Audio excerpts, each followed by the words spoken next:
Seguimos en vivo acompañándolos aquí en Canal Metro con Asteriscos TV. Acaba de hablar la presidenta Cristina Fernández de Kirchner sobre el conflicto en Villa Soldati y dijo: esto no se desmadró, no se fue de manos, se apadrinó, en una alusión, una denuncia directa de que hay punteros políticos detrás de la toma del Parque Indoamericano y de otras. Queríamos hablar ahora de este tema, bueno, con un diputado de la ciudad de Buenos Aires, como es Martín Urés. Martín, bienvenido. Bueno, primero le pregunto, esto es muy caliente, vamos en vivo, Martín, lo acaba de decir la presidenta, ¿cuál es su opinión? Yo creo que a esta altura hay que terminar con el juego de adjudicar responsabilidades a otros y asumir las propias responsabilidades. Los valores que hay que salvaguardar en este conflicto es el valor de la vida, el derecho al hábitat y el derecho a la vivienda.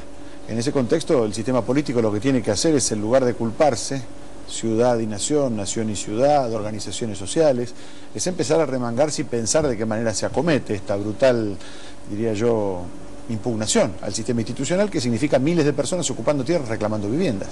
Todo lo demás tiene que ver con el juego de la política, con el malsano juego de la política entendida como lucha de facciones, no como formulación de proyectos que tengan que ver con la vida cotidiana de la gente. Diputado, usted, bueno, conoce en detalle la ciudad de Buenos Aires. Aparece por un lado el sábado en plena Casa Rosada un dirigente llamado Alejandro Salvatierra, muy identificado con el kirchnerismo. Aparentemente sería uno de los punteros que llevaron a la gente al parque.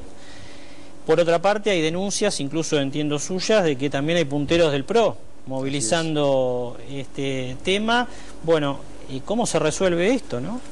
Mire, en primer lugar, nación y ciudad tienen que adecuar un planteo de que hay que poner plata para hacer viviendas. En 2 años y medio de gestión, Macri hizo 81 casas en la ciudad de Buenos Aires.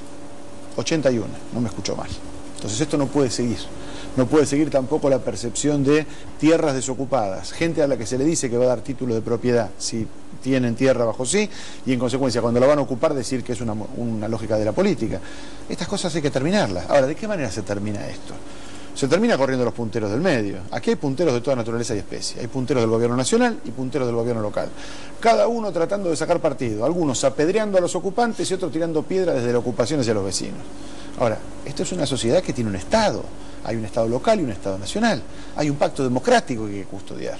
Ahora, si la lógica es vamos al conflicto cuerpo a cuerpo, terciaricemos la represión y que los punteros amigos de uno maten a los ocupantes del otro, o los ocupantes amigos del otro puntero maten a los militantes o a las personas que se movilizan por el puntero de otro lugar, entramos en una situación tribal.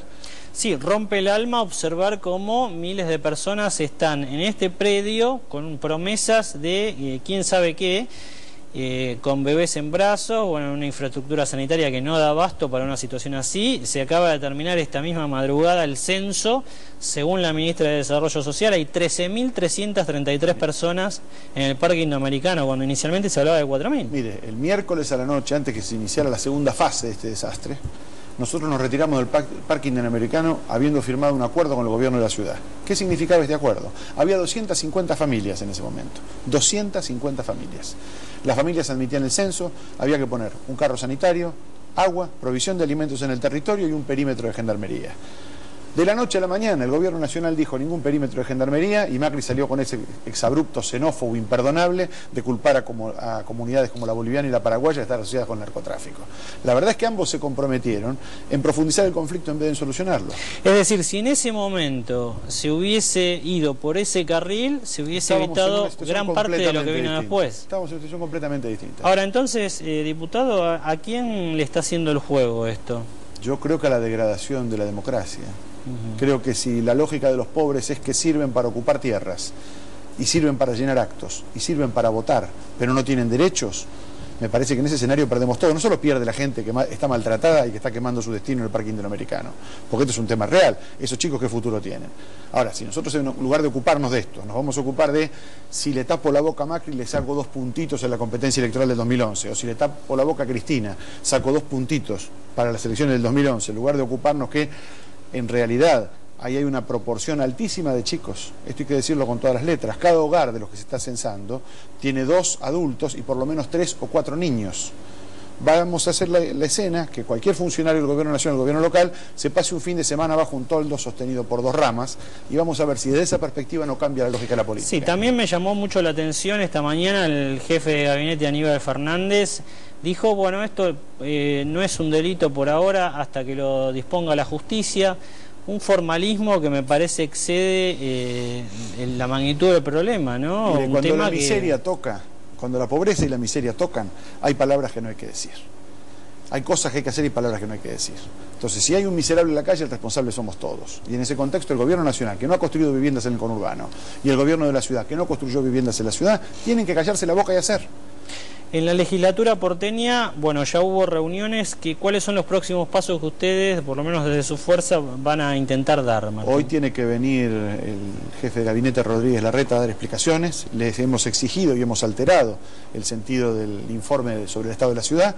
Quitamos todos los temas de gestión para que venga acompañado de otros ministros a plantear la crisis. Queremos revisar la estructura presupuestaria del 2011 para dar cuenta de este y otros conflictos sociales que no están al alcance de la mano. Le doy un dato. El presupuesto de la ciudad está todo ajustado a una hipótesis de inflación del 20-25%.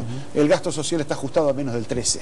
En consecuencia, había hasta un desprecio de antemano de lo que iba a suceder. Hay que reformularlo. ¿Ustedes tienen comprobado, tienen chequeado que hubo una subejecución presupuestaria, al menos en lo que es políticas sociales y vivienda, en la ciudad de Buenos Aires? Tenemos chequeado, provisto por los documentos oficiales del gobierno, que al 30 de septiembre de este año habían ejecutado el 19.8% de los recursos que tenían.